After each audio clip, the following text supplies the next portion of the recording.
muita alegria eu quero cumprimentar a todos com a bendita paz do Senhor Jesus. Amém. Meus irmãos, aproveitando que vocês estão em pé, peço os irmãos a abrir a Bíblia no livro de Eclesiastes, no capítulo de número 11. Eclesiastes, capítulo de número 11. Louvado seja o nome do Senhor. Nós queremos louvar a Deus por essa oportunidade que Deus nos dá. Sempre foi o desejo da nossa irmã Heleda estar fazendo esse culto. E Deus preparou essa ocasião, essa oportunidade para a gente estarmos aqui. E para nós é uma alegria. E com certeza estamos em uma noite de festa. E é muito mais do que uma festa carnal, uma festa mundana, é uma festa espiritual, de alegria e de satisfação no coração, por saber que Deus, mais uma vez, concede a nossa irmã mais um ano de vida, e não só a ela, mas aos demais que se completam o aniversário. Tem meu filho, tem a sonoplasta que está bem pertinho de mim aqui, está fazendo uns 30 anos? 30, né? 30 para 35 anos, né? Está aí também completo aniversário hoje. E nós estamos juntos agradecendo a Deus por tudo. Amém? Amém. Eclesiastes capítulo 11. Vamos tomar o versículo de número 9. E depois a gente toma mais 2 versículos do capítulo 12. Eclesiastes 11, versículo 9 diz: Alegra-te, jovem, na tua mocidade, e alegra-se o teu coração nos dias da tua mocidade. E anda pelo caminho ou pelos caminhos do teu coração e pela vista dos teus olhos. Sabe, porém, que por todas essas coisas te trará Deus a juízo. Observe que primeiro ele aconselha a fazer e depois, por fim, ele lança uma observação. Olha só, anda pelo caminho do teu coração, pela vista dos teus olhos. É o que ele está orientando e aconselhando. Sabe, porém, uma observação, que por todas essas coisas te trará Deus a juízo. Capítulo 12, versículo 13 e 14. Capítulo 12, versículo 13 e versículo 14. Está escrito: de tudo o que se tem ouvido, o fim é: teme a Deus e guarda os seus mandamentos, porque este é o dever de todo homem. Porque Deus há de trazer a juízo toda obra, até tudo que está encoberto, quer seja bom, quer seja mal. Amém? Amém. Pode tomar assento.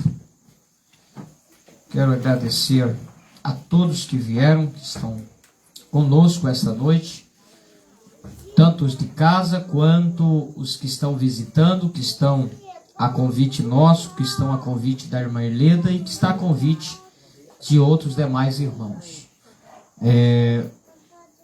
Se fosse pela minha vontade, com certeza nós ouviríamos nesta noite alguns dos nossos irmãos ministrando, mas em consideração e respeito ao pedido da nossa irmã Heleda, eu prometi pregar quantos minutos? Quantos minutos? 20 minutos. 2 horas. 20 minutos. No meu relógio são 8 horas e 26 minutos. Então eu tenho até 8 horas e 46 minutos para pregar para vocês essa noite. Meus queridos irmãos, o livro de Eclesiastes é um livro que eu até penso que boa parte dos que me ouvem essa noite nunca leu esse livro, ou quem sabe se leu poucos versos de forma avulsa dentro do texto, mas eu penso que poucos já gastaram seu tempo preciosíssimo para fazer uma observação desse livro. Até porque é um livro um tanto quanto difícil de entender para aqueles que ainda não estão tão acostumados com a Bíblia Sagrada. São 3 livros que, embora de muita importância, têm uma dificuldade para o entendimento que é Provérbios, Eclesiastes e Cantares. São 3 livros que têm uma dificuldade ao entendimento. Por isso, acaba sendo livros que caem no esquecimento da maioria dos leitores da Bíblia e acabam deixando de lado de realizar a sua leitura. E aí um monte de gente olha para lá assim e fica difícil. Então olha para cá para você não fazer eu perder a cabeça aqui, tá bom? Preste-me atenção. O livro de Eclesiastes, o seu nome hebraico, Kohelet, vem de Kohal, que significa pregador. Kohelet significa aquele que prega, aquele que se dispõe a falar, aquele que se dispõe a ensinar, a pregoar algum tipo de conteúdo. O seu nome Eclesiastes, na verdade, é quando foi feita a tradução do Antigo Testamento do hebraico para o grego, na Septuaginta. Então eles colocaram o nome de Eclesiastes, que vem de eclesia. Eclesia do grego é igreja. Então Eclesiastes, aquele que fala para a igreja, aquele que reúne uma igreja ou uma assembleia para pronunciar palavras e discurso. Então o livro de Eclesiastes é, na verdade, um discurso de orador. É um discurso de uma pessoa que se propõe a discorrer sobre um determinado tema, sobre um determinado assunto, para levar as pessoas a uma reflexão. Sendo assim, o livro de Eclesiastes, ele é em si mesmo uma reflexão. Uma reflexão sobre um tema que foi escolhido. E daqui a pouco eu falo sobre o tema escolhido e aí a gente entra no texto que eu li. Preste atenção. O livro de Eclesiastes, ele foi escrito, conforme está no capítulo 1, versículo 1, pelo rei de Israel, que reinou em Jerusalém, filho do rei Davi. Todos vocês que conhecem a história já sabem quem é ele. O seu nome é Salomão. Não sabemos ao certo com quantos anos Salomão começa a reinar Israel, aproximadamente em torno de 15 para 18 anos de idade. O que sabemos é o que está em 1 Reis, capítulo 11, verso 42, que diz que ele reinou por 40 anos sobre Israel na cidade de Jerusalém. Isso nos basta. Sabemos que, por um bom espaço de tempo, Salomão comandou Israel dentro da capital Jerusalém. E não basta apenas entendermos que Salomão, o escritor desse livro, era o rei de Israel que reinou por 40 anos. Mas precisamos entender qual é o nível da sua capacidade para escrever.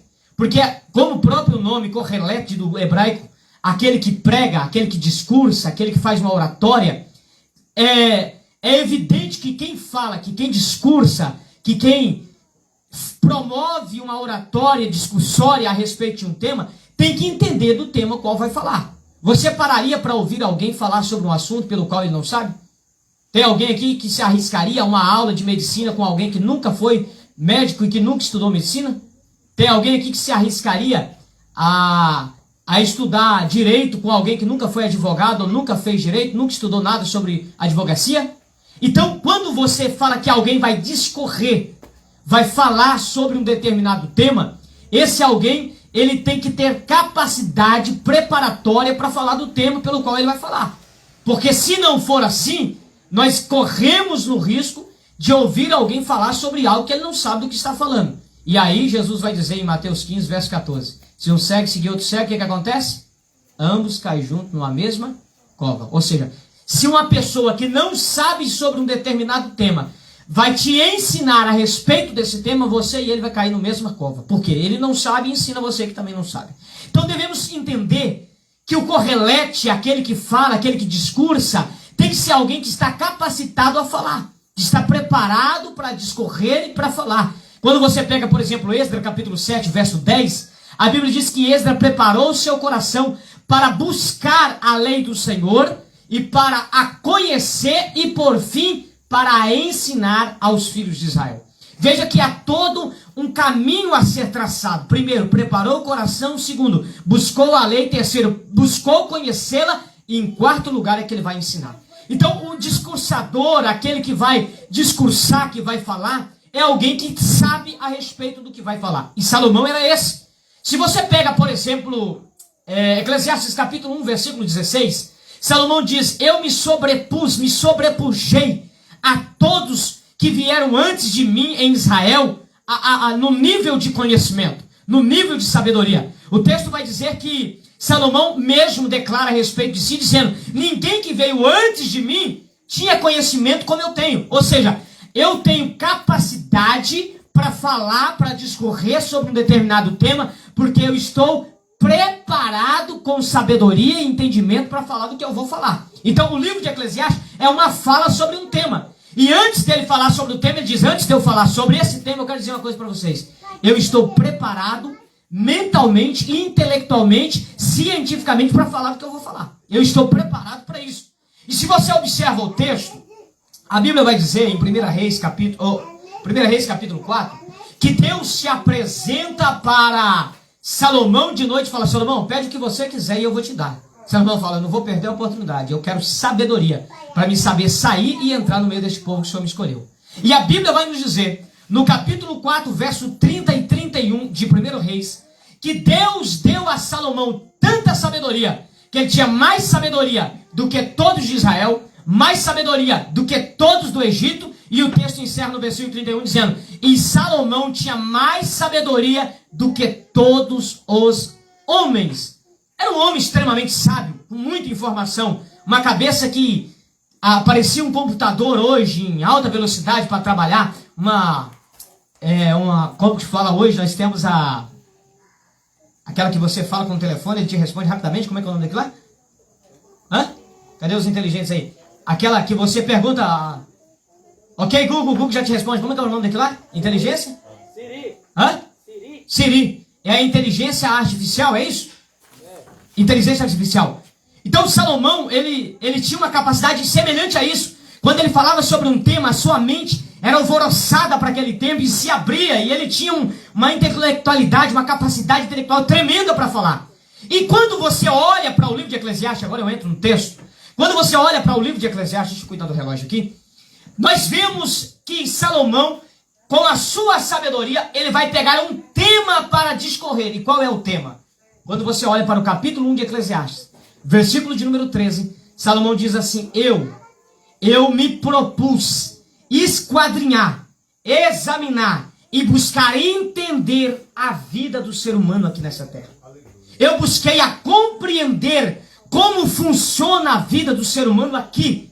Como que tudo se passa, qual é o sentido da vida. Você já parou para pensar sobre qual que é o sentido da vida? Você levanta cedo, você sai daquela correria, toma um café pelas metades, vai trabalhar, chega de noite cansado e alguém grita, eita, falta 10 minutos para você ir pro culto. Você vai pro culto, chega cansado e alguém fala, você tinha tanta coisa para fazer, você fala, não estou aguentando mais, eu vou ir dormir. E você pensa que está descansando, quando você bate na cama, o relógio desperta, você fala, está na hora de trabalhar. E aí você vai um dia após o outro, entra mês, entra ano e você fala, qual que é o sentido da vida? Eu só vivo correndo, eu só vivo trabalhando, eu só vivo cansado, eu não aguento fazer nada, eu não tenho tempo para nada, eu não posso me divertir, eu não posso sair, eu não posso viajar, não tenho dinheiro para fazer nada, é só correria, é só trabalho. E aí você se pergunta, qual é o sentido da vida? É o que incomodou Salomão. Salomão, ele se sentiu incomodado quando ele olhou para essa terra e ele se questionou, qual é o sentido da vida? Qual é o sentido do ser humano viver aqui? O que sentido faz a nossa vida aqui nessa terra? E ele vai dizer no capítulo 1, versículo 13, eu me busquei, eu me propus, eu me entreguei para examinar, para vasculhar, para pesquisar, para buscar entender, porque eu queria saber qual é o sentido dessa vida. O que de fato faz sentido para o ser humano aqui? O que de fato consegue preencher o interior do ser humano e dar a ele o sentido para essa vida? O que de fato faz com que o ser humano possa olhar para essa terra e sentir algum tipo de prazer? E aí o texto vai nos dizer que Salomão começa a olhar, primeiramente, para a trajetória da vida. Se você observar o livro de Eclesiastes, tem dois termos que se repetem em todo o livro de Eclesiastes com muitas vezes. Primeiro termo, tudo é vaidade. Isso você encontra no capítulo 1, versículo 2, você já encontra de início. Vaidade de vaidade, diz o pregador, tudo é vaidade. Esse é um dos termos que mais vai se repetir no livro de Eclesiastes. Vaidade, tudo é vaidade, vi que era vaidade, tudo isso também é vaidade, isso também vi, é vaidade, aquilo também é vaidade, isso eu observei, é vaidade, isso eu anotei, é vaidade. Esse termo vai se repetir o tempo todo. O que é vaidade? É ilusão, é algo passageiro, é algo que vem, se vai e de repente desaparece. É algo que agora existe e daqui a pouco já não existe mais e ninguém se lembra daquilo que se passou. Então o tempo todo ele vai usar essa expressão, tudo é vaidade. Eu observei que o trabalho é vaidade, o comer é vaidade, o passear é vaidade, o divertir é vaidade, o festejar é vaidade, o trabalhar é vaidade, o adquirir riqueza é vaidade. Eu observei que tudo é vaidade, ou seja, tudo é uma ilusão. O ser humano ele corre, ele busca, ele trabalha, ele se cansa, ele se fadiga, ele se desgasta, ele faz tudo em torno de uma coisa que de repente se acaba em nada. Eu vi essa semana uma coisa que me chamou muita atenção. Uma mulher que ela gastou tudo que ela tinha para colocar plástica no rosto, plástica no seio, plástica para todo quanto é tipo do lado do corpo. Para tentar ficar bela e bonita e maravilhosa, mas poucos dias depois, as plásticas deu inflamação. Resultado final, na tentativa de tirar a inflamação, ali mesmo ela morreu na mesma cirurgia. Toda a sua corrida, toda a sua loucura, e ela diz, antes de morrer, que ela fez aquilo porque ela entendia que o seu esposo estava traindo porque havia achado meninas mais novas e mais bonitas. Resultado final, o seu esposo nunca tinha traído. Seu esposo o amava demais, e ela, iludido, correu atrás de uma coisa que não fazia sentido. Acabou com tudo que não tinha e, por último, acabou com a sua própria vida. Isso é vaidade. É disso que Salomão está dizendo. Salomão está dizendo, eu observei que o ser humano corre atrás... outra expressão que se repete mais em Eclesiastes é correr atrás do vento. Quem já leu essa expressão em Eclesiastes? Levante a mão. Quem já leu? Correr atrás do vento. São duas expressões que se repetem o tempo todo. Vaidade e correr atrás do vento. O que é correr atrás do vento? Correr atrás do nada. É você correr, e no final você descobrir que não tinha nada. Você já observou quando começa um barulho e você acha que é algum ladrão que está chegando e você vai correndo desesperado quando você chega lá? É o vento batendo num papel batendo na parede, fazendo um barulho. E você fala, meu Deus, eu achei que era alguém que tentando arrebentar a porta para roubar minha casa. Corri para ver o que era. Era o vento. É isso que Salomão está dizendo. Correr atrás do vento é isso. É você correr e no final não dá em nada. Você olhar para um lado e para o outro e dizer, não deu em nada. Então Salomão, ele vai dizer o tempo todo, olha, nessa vida eu percebi que é vaidade, é tudo passageiro e ilusório. E segundo, é correr atrás do vento. O ser humano se desespera, se desgasta, se enlouquece, se acaba em torno de uma coisa que não dá em nada. E Salomão fala, é por isso que eu propus no meu coração. Eu vou estudar o sentido da vida. Eu vou buscar tentar entender qual é o sentido disso aqui. E quando você pega o capítulo 1 de Eclesiastes, ele busca 4 coisas, e nas 4 coisas ele vê que não há sentido. Primeiro, ele olha para a geração. Ele diz, vem uma geração, e essa geração vem, e depois ela se vai. Capítulo 1, versículo de número 4. Vem uma geração, e ela se vai. Você sabe o que acontece? A terra permanece no mesmo lugar. Ou seja, a geração se passou, e a terra continua do mesmo jeito. Isso é passageiro. Salomão disse, isso não tem sentido. Isso não dá sentido. Uma geração vem, nasce, cresce, de repente ela morre, desaparece, acabou, e nem se lembra mais daquela geração. Cai no esquecimento, ninguém sabe mais quem era aquela pessoa que morreu. Ele olha e diz, eu vi uma segunda coisa, o nascer do sol. A gente aguarda o sol nascer. Mas o sol nasce, com um pouquinho ele faz uma volta e se foi. Já era. Já foi, o sol já se foi embora para o seu lugar. E aí vai ter que aguardar ele nascer de novo. Depois que ele nascer de novo, em poucas horas ele vai sumir de novo. Salomão diz, viu que não tem sentido? São tudo coisas passageiras, são coisas de momentos. Assim como uma geração nasce, de repente ela morre e desaparece, assim também o sol que a gente espera a noite toda para o dia raiar, ele vem, raia e daqui a pouco já foi. Já acabou. Salomão diz, eu olhei mais uma coisa. O que é, Salomão? Ele diz, eu olhei para o vento.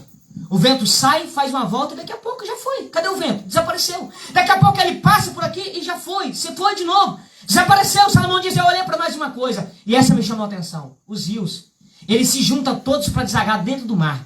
Só que o mar nunca enche. As águas desaparecem, você olha no rio, a água continua lá. Olha no mar, ele continua da mesma altura, as águas continuam descendo, e esse ciclo sempre se repetindo, e quando você olha não mudou nada. Salomão diz, viu que nada tem sentido? Corre tudo em troco de nada. As águas do rio descem desesperadamente para encher o mar, e o mar nunca se enche. E depois as águas do rio que descem desesperadamente para deixar o rio vazio, o rio continua cheio. Ele diz, tá vendo? Não tem. É tudo, repete uma coisa, parece um ciclo imaginário que nunca tem fim. Um nasce e cresce e morre, o outro nasce e cresce e morre, o sol aparece e desaparece, torna a aparecer e torna a desaparecer, o vento sopra e vai, depois torna a soprar e tudo continua normal. Aí Salomão olha para tudo isso no versículo 10 do capítulo 1 e diz, tem alguma coisa nova por aí? Alguém pode me apontar alguma coisa que é novata e dizer, isso aqui nunca tinha acontecido antes? Salomão diz, tudo que nós estamos vendo aqui, alguém antes de nós já viu. E depois que a gente partir dessa terra, a próxima geração também vai ver. Então isso aqui não tem nada de novato, porque o que eu estou vendo hoje, vocês estão vendo aqui, alguém que viveu lá atrás também já viu. E o que a gente está vendo aqui, a gente vai morrer daqui a pouco, a próxima geração também vai ver. Tudo vai se repetir normalmente. Nada disso faz sentido, nada disso muda. É tudo um trânsito que nunca tem fim. E Salomão vai começar a observar tudo isso. E ele vai começar a buscar pelo sentido da vida.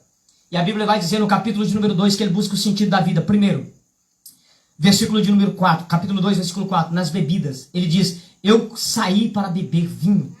E me entreguei às bebidas para beber dos melhores vinhos, para tentar achar um sentido. E ele diz, depois que eu bebi, e depois que eu aproveitei do vinho, eu descobri que aquilo também era algo ilusório. Era uma questão de momento. No momento se alegrava, se sentia feliz, e gritava, e pulava, e fazia gestos. Mas depois que passava o efeito, tudo voltava ao normal. As dores, as decepções, os problemas, as lutas, as fadigas, tudo normal. Aquilo era apenas uma ilusão de momento. Eu achei que o vinho resolvia algum problema, não resolveu nada. Ele me iludia por algumas horas, mas ao passar o efeito eu via que a vida continuava normal. O meu sofrimento era o mesmo, o meu trabalho era o mesmo, a minha vida era a mesma, tudo era a mesma coisa. Era só uma ilusão de momento, o vinho. Ele diz, naquilo eu não vi sentido. Mas ele foi procurar sentido numa segunda coisa, que é as posses. Capítulo 2, versículo de número 4 a 11. Ele vai dizer, olha, eu construí casa, eu construí palácio, eu construí tanques de águas frescas, eu plantei vinha, eu plantei bosque, eu plantei árvores. Eu fiz as melhores plantações. Eu plantei tudo que estava, eu fiz de tudo, eu construí as melhores casas, os melhores palácios. Eu tive servo, escravo nascido na casa, escravo comprado de fora da casa. Eu tive tocadores, eu tive instrumento, eu tive tudo. No final ele diz, eu olhei e vi que não estava em nada.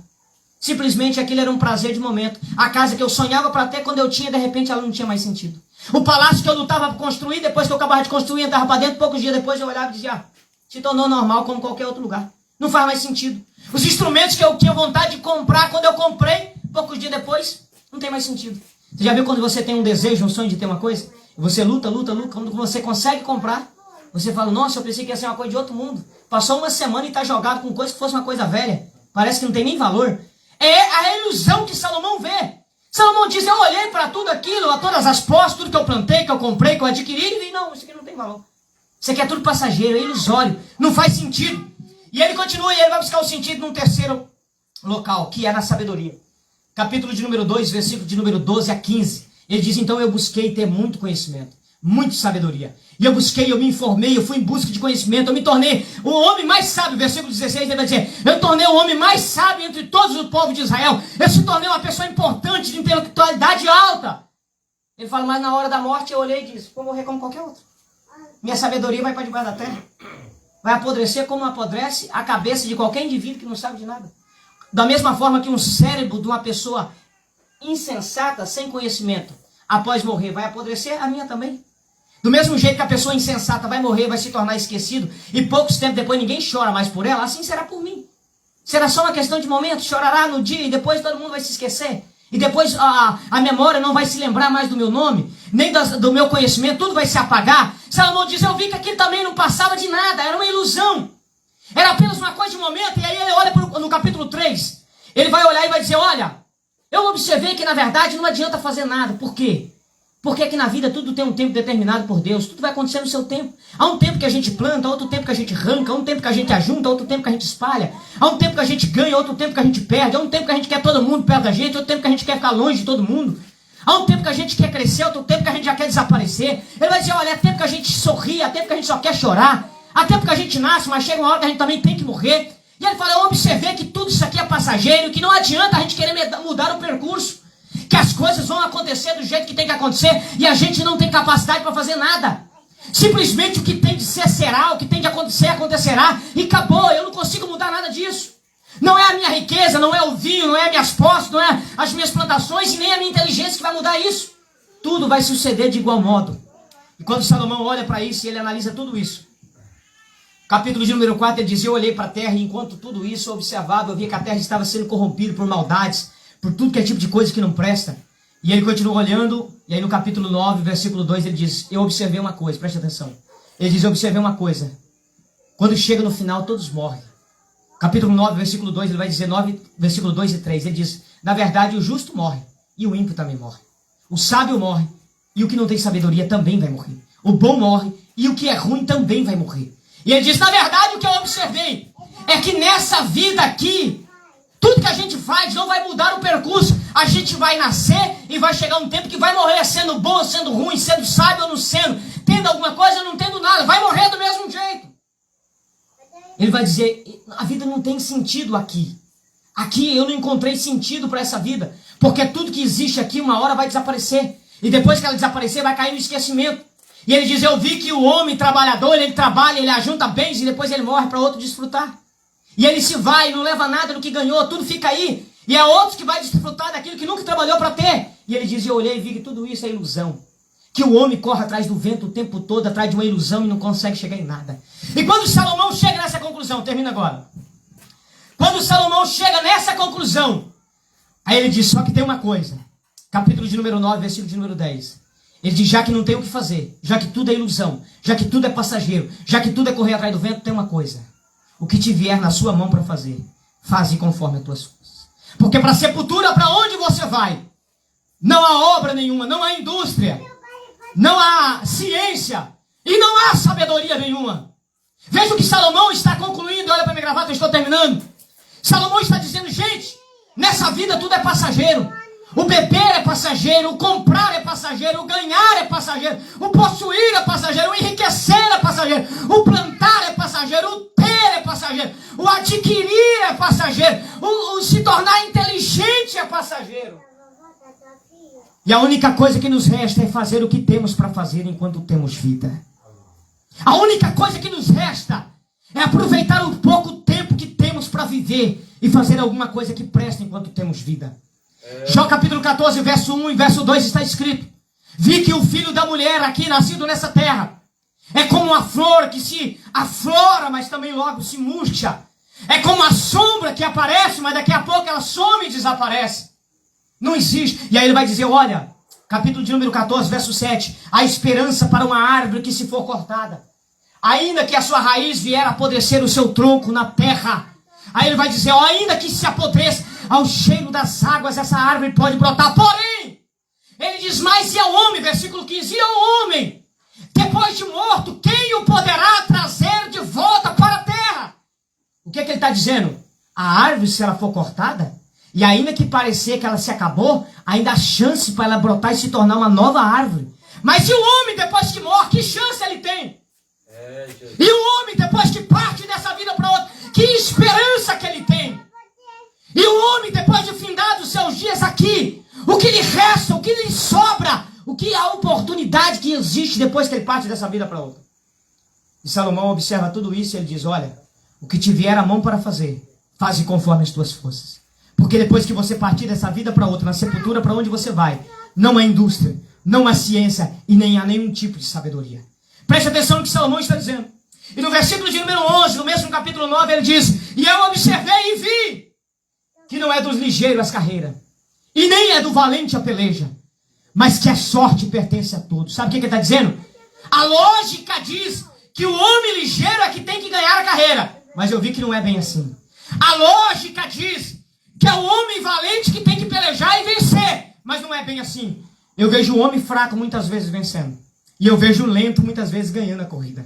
Sabe o que ele está dizendo? Não precisa você se desesperar. O que vier na sua mão para fazer, faça. Porque nessa terra, aquele que parece que não vai conseguir, consegue. Aquele que parece que não vai conseguir alcançar, é o que alcança. Aquele que parece que não tem condição de vencer, é o que vence. Aquele que parece que não consegue chegar, é o que chega. Aquele que parece que não há uma forma, um escape para ele, é esse que vai conseguir chegar no final. Então o que vier nas tuas mãos, faça. Porque a oportunidade é sua, a chance é sua. E aí eu caminho para o capítulo 11 e o capítulo 12 para me terminar. Salomão conclui dizendo, eu vou dizer uma coisa para você. Alegra o teu coração. Regozija o teu coração. Anda pelo caminho do teu coração e pelas vistas dos teus olhos. O que ele quer dizer com isso? Ele está dizendo, aproveita do que você pode aproveitar nessa terra, dentro dos princípios. Aproveita do que essa terra te oferece. Ele vai chegar a um ponto dele dizer, eu observei que o melhor do homem aqui é comer, beber e gozar a vida aqui, antes que a morte chegue. E aí ele vai dizer, olha, ele vai dizer, aproveita a vida, se utilize, se benfeitoria, faça uma benfeitoria daquilo que a vida tem a te oferecer. Aproveite daquilo que existe aqui nessa terra. Ele encerra dizendo, mas sabe de uma coisa, que por todas essas coisas Deus vai te trazer a juízo. E depois ele faz uma conclusão final no capítulo 12, verso 13 e 14, dizendo, eu resumo tudo que eu observei. Lembra que lá no capítulo 1, versículo 13, ele diz, eu preparei o meu coração, eu me propus a observar e descobrir o segredo da terra. E no capítulo de número 12, versículo 13, ele diz, eu descobri. E o fim de todas as coisas é, teme a Deus e guarde os seus mandamentos. Porque Deus vai trazer a juízo todas as coisas. Até o que está encoberto, quer seja bom, quer seja mal. O que Salomão encerra nos dizendo aqui? Duas coisas interessantes e importantes que Salomão tem para nos dizer nesse encerramento. Primeira, eu e você, enquanto estamos aqui na terra, temos que aproveitar desse local que Deus preparou para nós. A Bíblia diz que Deus preparou essa terra para que nós nela habitássemos, ela dominássemos e desfrutássemos do que nela tem. A Bíblia diz que tudo que Deus colocou aqui é para que o homem coma do que ele preparou e seja feliz aqui nessa terra. O que temos aqui nessa terra foi Deus quem preparou para o nosso bem.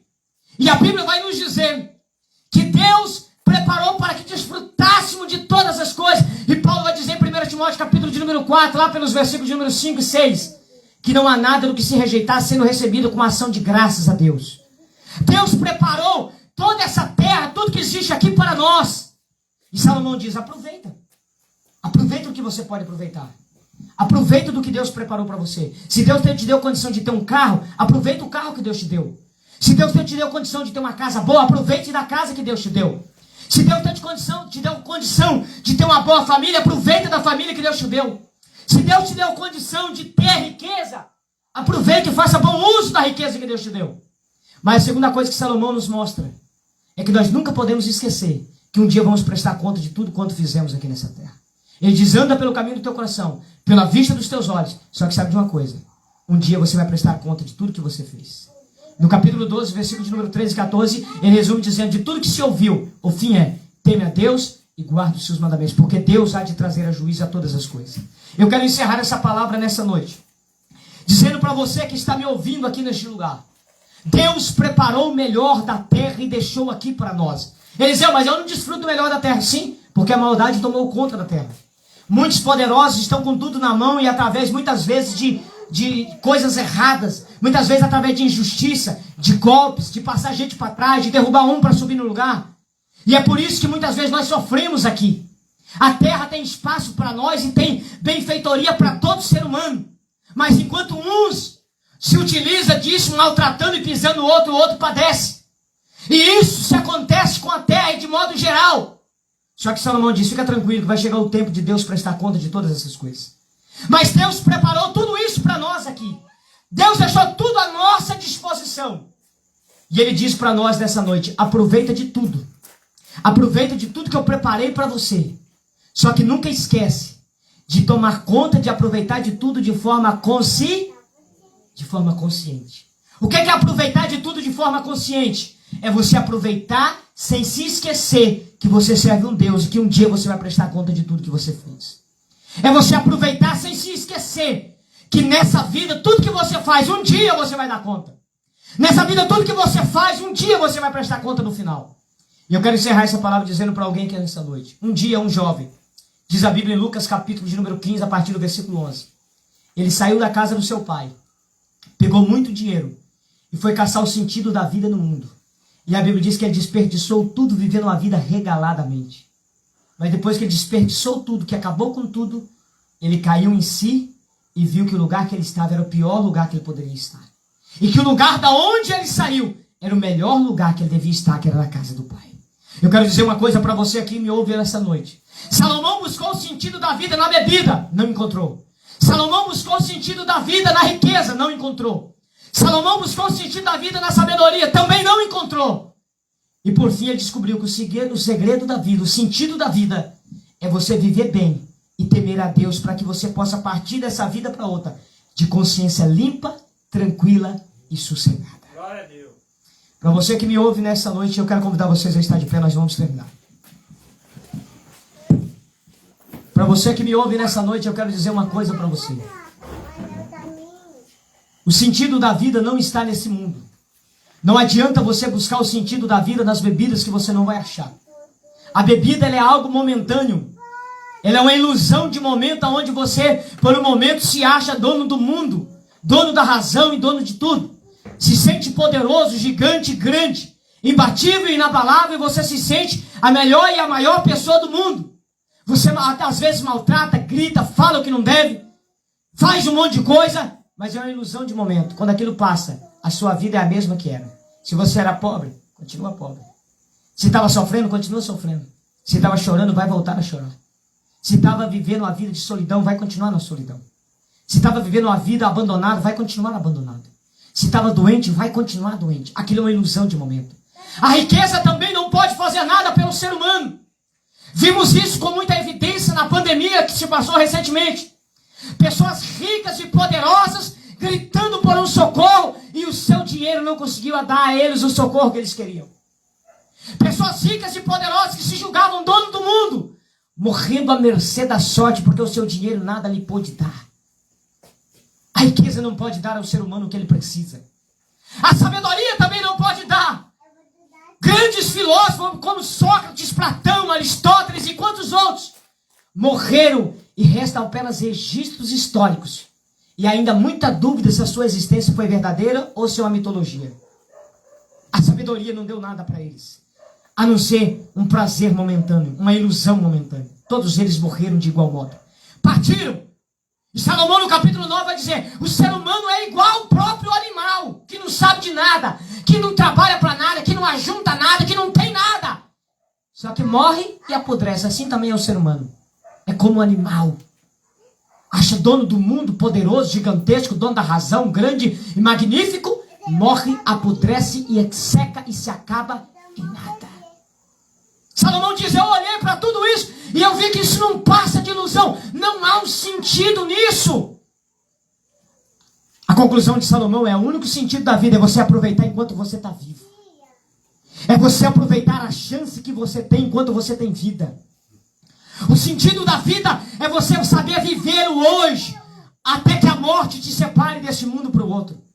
É você saber viver o agora, como estamos aqui com a irmã Helena, completando 60 anos de idade hoje.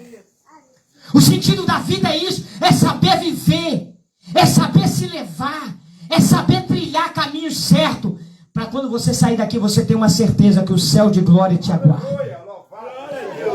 É você ter dentro de você uma convicção na alma, que se hoje Deus te chamar dessa vida, existe um lugar no céu que está te aguardando, preparado para você. Salomão olha para tudo isso e diz: eu sei qual é o sentido agora. Qual é o sentido, Salomão? Aproveitar essa vida aqui, sem se esquecer que vamos dar conta de tudo que fizemos aqui. Aproveitar o momento que estamos aqui, sem se esquecer que estamos plantando para colher na eternidade. Sem se esquecer que aquilo que estamos fazendo aqui é o que vamos colher quando partirmos para o outro lado da vida. Eu quero dizer para você que está aqui essa noite: como você tem vivido a vida que Deus tem te dado? A irmã Helena hoje está agradecendo a Deus pelos 60 anos de idade. E eu pergunto para você que está me ouvindo nessa noite: como você tem vivido a vida que Deus tem te dado? Como você tem vivido, como tem sido os seus passos na vida que o Senhor Deus tem te proporcionado? O texto bíblico vai dizer que é melhor você ir num velório do que numa casa onde há festa. E ele diz: porque quando você está no velório, ali você vê onde que é o fim do ser humano. Ali você enxerga com seus próprios olhos o fim da vida eterna. O fim da vida humana aqui. Você enxerga a limitação do ser humano. Então eu quero dizer para você nesta noite: como você tem vivido a vida que Deus tem te proporcionado? Você tem aproveitado dos seus dias? Ou você tem vivido a ganância extremista, que você não pode fazer nada, você não tem tempo para nada, só corre atrás do vento, querendo adquirir muita coisa para morrer e deixar para quem nunca trabalhou para ter? Você tem aproveitado a vida que Deus tem te dado? Ou você vive as loucuras tentando adquirir aquilo que nunca será seu? Aquilo que você vai adquirir hoje para amanhã você morrer e ficar no esquecimento. Você tem vivido a vida da forma justa e honesta e verdadeira? Tem plantado aqui para colher na eternidade? Ou tem vivido uma vida de loucura, de correrias? Uma vida sem tempo para Deus, sem tempo para você, sem tempo para nada? Uma vida sem descanso? Uma vida de perturbação? Como você tem vivido a vida que Deus tem te dado? Aonde você tem buscado os seus prazeres? Na bebida, como fez Salomão? Na riqueza, como fez Salomão? Na sabedoria, como fez Salomão? Aonde você tem buscado sentido para a sua vida? Será que você é capaz de entender que tudo aqui é passageiro? Que tudo que você adquire aqui mesmo se acaba? E quando você partir daqui, Jesus vai dizer numa parábola em Lucas capítulo 12, do homem que construiu celeiros e ajuntou muita coisa. E Jesus diz: se hoje pedires a tua alma, o que tens preparado, para quem será? A pergunta é: como você tem vivido a sua vida aqui? O que você tem feito desse tempo que Deus tem te dado aqui enquanto você está aqui? Como você tem aproveitado esse momento de vida que Deus tem te proporcionado para aproveitar a vida e fazer aquilo que vai gerar bons resultados para a eternidade, ou para viver uma vida dissoluta de qualquer maneira, ou para viver uma vida dos prazeres que nada leva, como fez Salomão. Eu quero perguntar nessa noite, movido pelo Espírito Santo, algo que não é do meu costume, mas eu sei que Deus está falando com pessoas aqui essa noite. Eu quero perguntar onde tem uma pessoa que tem tentado viver a sua vida longe dos caminhos do Senhor, que tem tentado levar a vida fora daquilo que Deus tem para você, que tem tentado buscar o sentido da sua vida em outros caminhos e não tem encontrado, mas que nessa noite quer entregar a sua vida ao Senhor. Onde tem alguém? Convido você a sair do seu lugar nesta noite. Você que não serve a Deus ou está afastado dos caminhos do Senhor, que nessa noite entende que o sentido da vida é servir ao Senhor, que o sentido da vida é aproveitar essa vida aqui de forma honesta e justa, para quando partir dessa vida para outra, ter algo melhor reservado e preparado lá. Tem alguém nessa noite? Se tem, sai do teu lugar. Tem alguém que não serve ao Senhor ou que está afastado e que quer nessa noite dar um passo de fé na presença do Senhor? Quer buscar em Deus o sentido para a sua vida? Quer aproveitar dessa vida e garantir o seu futuro de glória na eternidade? Pela última vez eu pergunto, tem alguém que não é crente ou está afastado dos caminhos do Senhor e quer vir? Tem? Se não tem, nós vamos orar encerrando. Mas guarde essa palavra no seu coração nesta noite. O fim é esse. Teme a Deus e guarde os seus mandamentos. Porque Deus vai pedir conta de tudo quanto nós fizemos aqui. E se buscarmos o sentido da vida nas coisas erradas dessa vida, iremos terminar a nossa vida e partiremos para o outro lado sem a convicção e a certeza de um lugar melhor. Glória a Deus. Amém? Amém. Cante comigo assim, ó. Junto ao trono de Deus preparado, a cristão um lugar para ti. Exaltar. É o 202?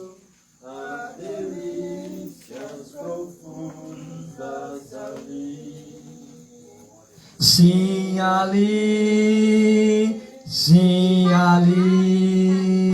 de seus anjos fiéis rodeado, numa esfera de glória e luz. Junto a Deus nos espera Jesus. Amém? Amém? Amém. O sentido da vida aqui é temer a Deus, guardar os seus mandamentos e de forma justa, ordeira e digna aproveitar desse mundo. Aproveitar de forma digna, verdadeira, ordeira e justa, para que quando sairmos daqui, possamos encontrar do outro lado da vida aquele que nos amou e aquilo que Ele tem reservado para nós. Amém? Vamos orar.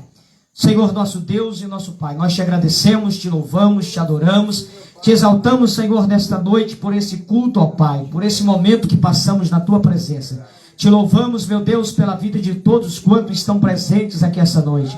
Tanto os que estão aqui próximo, quanto os que estão mais longe, ouvindo o som desta palavra nessa noite. Pai, que o Teu Espírito Santo os faça entender e compreender esta palavra com muito mais clareza do que aquilo que pode ser pregado essa noite. Meu Deus, que cada um de nós possamos colocar a mão na consciência, Senhor, e entendemos que nessa vida estamos como passageiros, como viajantes, e que daqui a pouco não estaremos mais aqui e a nossa memória será apagada, que todos os nossos registros serão esquecidos e que nem de nós se lembrarão mais. Meu Deus, mas que possamos estar certos, convictos e certeiros que quando sairmos dessa vida há um lugar melhor nos preparado na eternidade. Que a nossa consciência esteja limpa, que o nosso coração esteja purificado, que a nossa alma esteja pronta.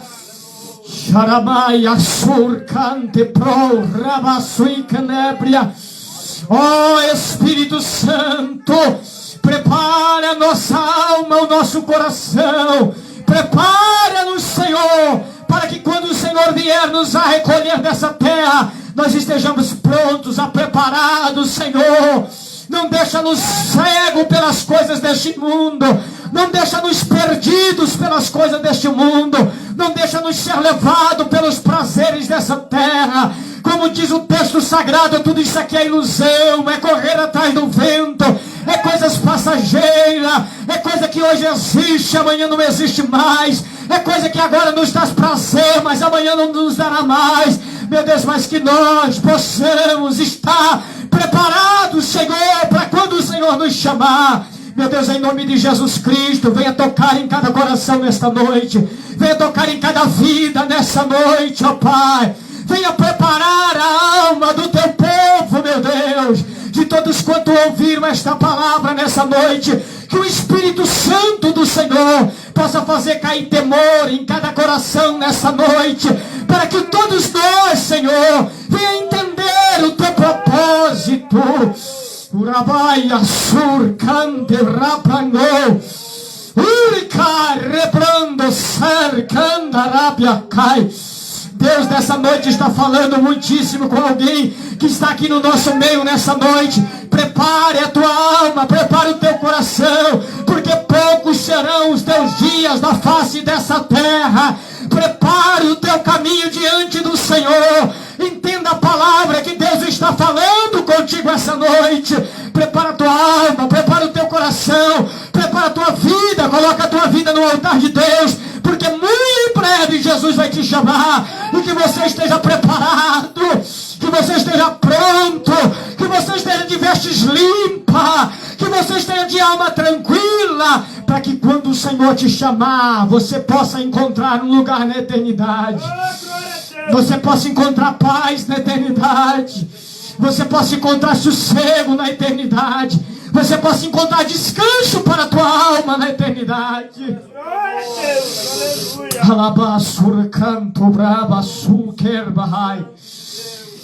Aleluia. Eu encerro essa noite dizendo para mim, para você, mas especialmente para uma pessoa que está aqui essa noite: prepara a tua casa, prepara a tua alma, prepara o teu coração. Esteja pronto, esteja preparado, esteja atento, esteja no jeito, porque breve o Senhor Jesus vai te chamar. Amém. E essa noite essa palavra é de preparação para a tua alma. Alguém que entrou aqui no nosso meio.